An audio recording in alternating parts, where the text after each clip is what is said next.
Selamat datang kembali di Zona Profit AI. Pernah nggak sih kalian ngerasa kalau di balik setiap pergerakan harga itu ada semacam logika tersembunyi? Nah, hari ini kita bakal bongkar habis-habisan cetak biru yang dipakai sama smart money buat navigasi pasar. Dan yang lebih penting, gimana caranya kita bisa mulai baca peta yang sama buat ngelihat pasar dari sudut pandang yang, ya, benar-benar baru. Udah siap? Yuk kita bedah bareng-bareng. Pasti pernah ngalamin kan? Posisi trading kita udah kelihatan sempurna, analisanya solid, tiba-tiba harga gerak aneh, nyentuh stop loss kita cuma pakai ujung shadow-nya, terus baru deh lanjut ke arah yang kita prediksi dari awal. Ngeselin banget kan? Tapi gimana kalau saya bilang itu semua bukan kebetulan? Ada sebuah mekanisme di baliknya. Dan mekanisme ini terjadi terus-menerus di setiap market, setiap hari. Oke, ini dia ide dasarnya. Pergerakan harga itu disengaja. Gini, institusi besar yang mainnya miliaran dolar itu nggak bisa asal klik beli atau jual. Mereka butuh orang lain di sisi seberang dalam jumlah besar. Makanya, algoritma mereka secara aktif mengantarkan harga ke area-area di mana order-order retail numpuk. Paham konsep ini adalah langkah pertama buat berhenti jadi makanan pasar dan mulai bergerak bareng arusnya. Terus, apa sih yang sebenarnya dikejar sama algoritma ini? Jawabannya satu kata, likuiditas. Anggap aja likuiditas itu kayak bensin yang menjalanin mesin pasar. Tanpa bensin ini, pergerakan harga yang besar nggak bakal terjadi. Para institusi butuh tumpukan order beli dan jual yang banyak buat eksekusi posisi raksasa mereka tanpa bikin harga jadi berantakan. Jadi ya, misi utama algoritma ini adalah berburu dan menyerap kolam-kolam likuiditas. Oke, coba deh kita lihat. Di bagian atas, di atas puncak-puncak harga, disitulah buy-side liquidity ngumpul. Bayangin aja ada tumpukan order stop loss dari orang-orang yang lagi nge-sell atau order buy stop dari mereka yang ngarap harga bakal breakout ke atas. Nah, sebaliknya, di bagian bawah, di lembah-lembah harga, itu ada sell side liquidity. Keduanya ini, buy side dan sell side, itu kayak magnet raksasa yang non-stop narik harga, entah ke atas atau ke bawah. Oke, jadi sekarang kita udah tahu kenapa pasar bergerak buat ngejar likuiditas. Pertanyaan selanjutnya, gimana caranya kita ngelacak arah perburuan ini? Nah, disinilah pemahaman tentang struktur pasar jadi peta jalan kita. Ini cara kita buat ngikutin jejak digital yang ditinggalin sama smart money. Coba bayangin kita lagi di jalan tol. Sebuah break of structure atau BOS itu ibarat kita ngeliat rambu yang mastiin kita masih di jalan tol yang benar. Tujuannya masih sama, harga bikin higher high baru. Nah, sebaliknya, change of character atau COC itu kayak kita lihat pelang pintu keluar pertama. Mungkin kita masih lurus, tapi itu peringatan pertama kalau arah bisa aja bentar lagi berubah. Jadi inget ya, BOS itu lanjut, COC itu awas.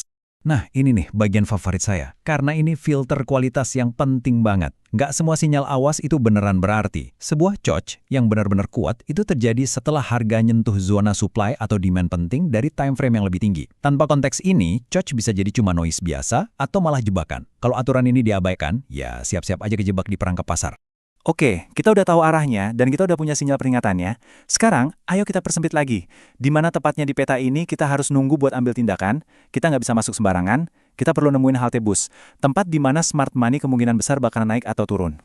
Area-area ini kita sebut point of interest atau POI. Anggap aja ini kayak jejak kaki yang ditinggalin institusi setelah mereka transaksi besar-besaran. Ini bukan cuma garis support atau resisten biasa ya, ini adalah zona di mana order dalam jumlah masif pernah terjadi. Dua jejak paling jelas yang akan kita pelajari adalah order block dan fair value gap.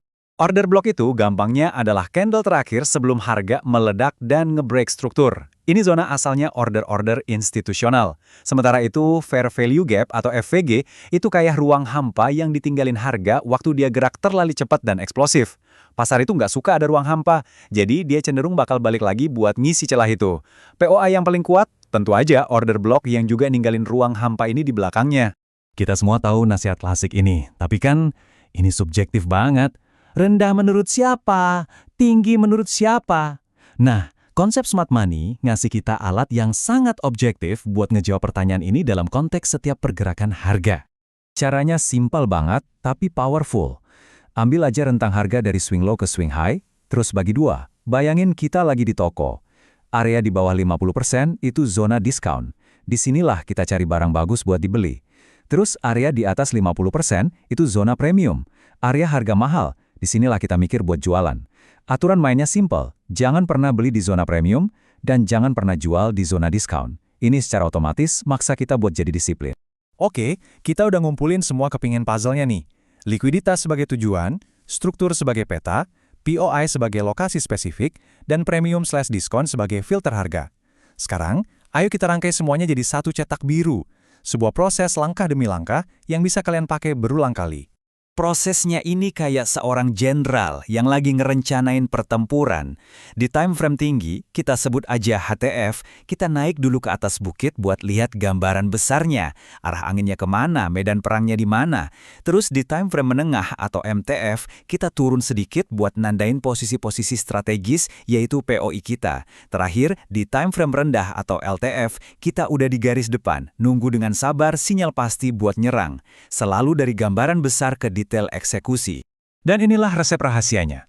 Setup terbaik itu bukan soal satu sinyal aja, tapi tentang penumpukan probabilitas. Pertama, kita punya penyelarasan HTF, artinya angin lagi berpihak ke kita. Kedua, harga masuk ke POI yang berkualitas. Ketiga, POI itu ada di zona harga yang tepat, entah premium atau diskon. Keempat, yang paling seru, ada sapuan likuiditas. Pasar ngebersihin dulu posisi-posisi yang lemah. Dan terakhir, kita dapat konfirmasi di LTF, yaitu COC. Ketika kelima elemen ini ketemu, probabilitasnya jadi sangat tinggi. Yuk kita lihat contohnya langsung. Anggap aja di time frame harian, arah angin utamanya lagi niup ke bawah, bearish. Kita identifikasi rentang harga terakhir dan nemuin zona supply yang kuat, sebuah order block yang posisinya enak banget di dalam zona premium.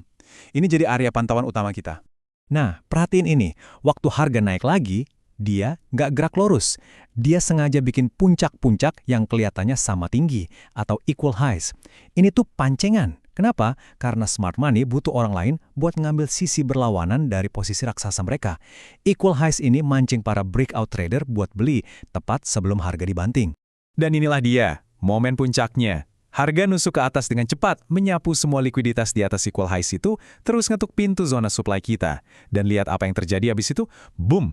Struktur pasar di time frame rendah langsung patah. Kita dapat COC. Itulah sinyalnya. Tanda kalau institusi udah masuk dan ngambil alih kendali. Setelah dapat konfirmasi COC, kita tinggal nunggu pullback kecil ke order block baru yang terbentuk di time frame rendah. Disitulah entry presisi kita, dengan stop loss yang aman di atas high. Terus targetnya? Tentu saja, kolam likuiditas berikutnya di bawah sana.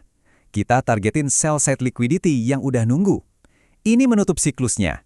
Trading dari satu kolam likuiditas ke kolam likuiditas lainnya. Saya mau tutup pembahasan kita kali ini dengan satu pertanyaan buat kalian renungkan. Setelah ngelihat semua ini, coba tanyain ke diri sendiri. Selama ini, kalian itu lagi memperdagangkan pasar atau kalian cuma jadi likuiditas bagi mereka yang benaran menggerakkannya? Memahami konsep-konsep ini adalah langkah pertama untuk memastikan kalian berada di sisi yang benar.